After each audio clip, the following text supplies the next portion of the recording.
Hello and welcome back to my channel. My name is Chris and you're watching Visa.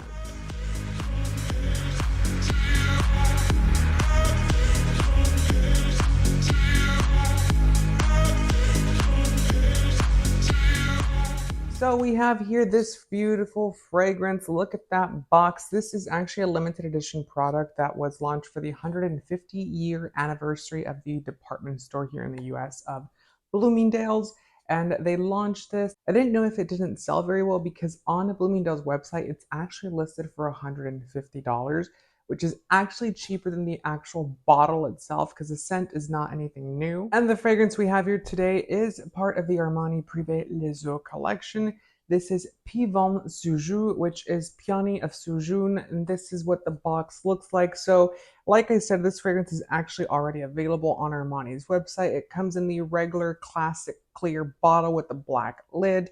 They did do this edition as a limited edition for Bloomingdale's, a department store. And they also switched up the packaging just a tad bit. So if you actually look here, they did this like checkerboard type of pattern on here. I think it's actually kind of ugly. I think they could have actually made the box probably checkerboard and then left this white. It would have been a little bit more clear, a little bit more simplistic, and you would have been able to read the actual label because you kind of can't unless you really get close to it. So the packaging itself is fairly identical. You do get your information at the back as well as at the bottom. It is a sleeve cover, so Armani Privé fragrances do come in this packaging. And then you get this black box. I did do a shorts or a reels or a TikTok for this. Again, none of my TikToks do any well because it seems like you have to shake your tatas or be shirtless for your TikToks to be successful in today's economy. But I'm not doing that. So once you open this up, voila, you get your fragrance in here. This is a magnetic box. I know some people can keep it. It is not anything to write home about because it is like a paper cardboard box. It's an open pore but smoothed a little bit. So you can tell it has some plastic coating in this, but it's not necessarily a very heavy amount of it. But yes, very nice. You open it up and here is what the bottle looks like. So again, this fragrance is fairly cheap, 150 US dollars for 100 mils or 3.4 fluid ounces. I was very shocked. I was like, this must be a pricing error on Bloomingdale's site because these are fairly expensive fragrances. On Armani's site, the fragrance that we have here, which is 100 ml or 3.4 fluid ounces, would run you $195. And if you wanted a smaller size, which sometimes they have available, sometimes they don't, it's a little bit wonky, which is a 50 ml or 1.7 fluid ounces, would run you the price of 131 US dollars. So again, this is a full size fragrance, big size, if you will, and it is fairly, cheap, 150 bucks. I think, and I'm suspecting that it's because the bottle itself. I will say that it's not the nicest bottle to look at. If you like checkerboard and you like black and white and it, matches your decoration at home, then maybe you will like this. But itself, I like the classic bottle with the gold label and the transparent bottle.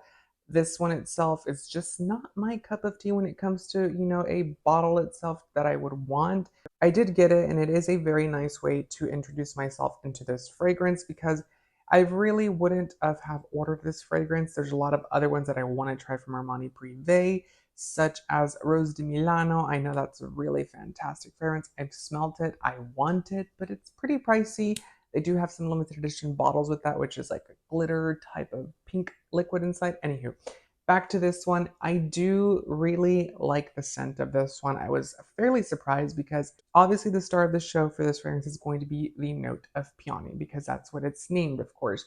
And I was very much shocked, to see that it's a very nice and well done peony. It's also a very nice May Rose fragrance. So May Rose, amber, peony.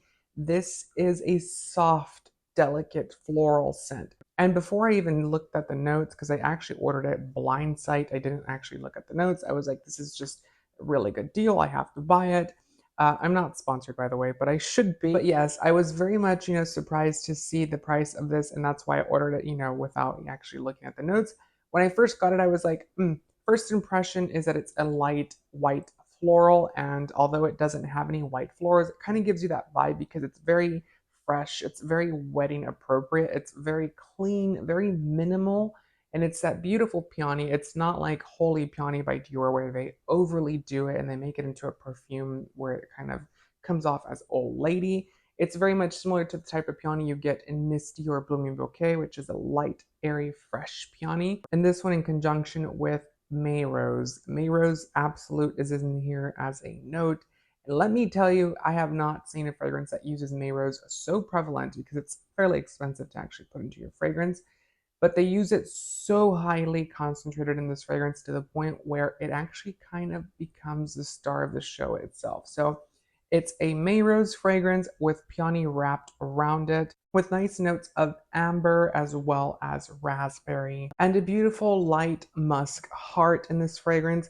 I don't really see the raspberry in here. I'm sure it's in here because it does have like a fruity type of vibe. It's almost non-existent. You do get tangerine, which is going to give it that nice, citric element to it, which is going to make it a little bit more clean. It's not going to be anything that's going to be a star of the show. It's kind of a background note. And then you also get patchouli in here. And the patchouli in here is really what grounds this fragrance. So they didn't use any actual woody elements in this fragrance. And I think that's what makes it so different because typically we're used to seeing peonies and roses mixed with cedar wood or sandalwood or teak wood. And this one itself as a fragrance doesn't do that. It actually just leans into the patchouli, a very wet, earthy patchouli, very monotoned, very light. And I really do feel like this fragrance is a chef's kiss. It's incredibly well done. It's very well balanced. And I would go as far to say that it is probably one of the ones that I would actually wear. I know that it's geared more towards a feminine audience, but because it has these notes where they're so soft, so delicate, so light and airy, you can actually wear this as a male as well. You could layer this with another fragrance to add an element of surprise to your, freshy fragrance, if you will. So I definitely am very surprised that I actually love this fragrance as much as I do. I will say that Santal d'Anchat is probably one of my favorite ones in this entire range, but this one is a close second. And because of this fragrance, I'm very excited to actually go out and try more Armani Privé fragrances, especially if you can get them at the price that you got this one. Like, come on, 150 for a couture fragrance. Like, you cannot beat that. So let me know down below, what do you think of this fragrance? Do you like it? Do you not like it? Have you tried it? Have you tried any Armani Privé fragrances? Let me know down your experience down below.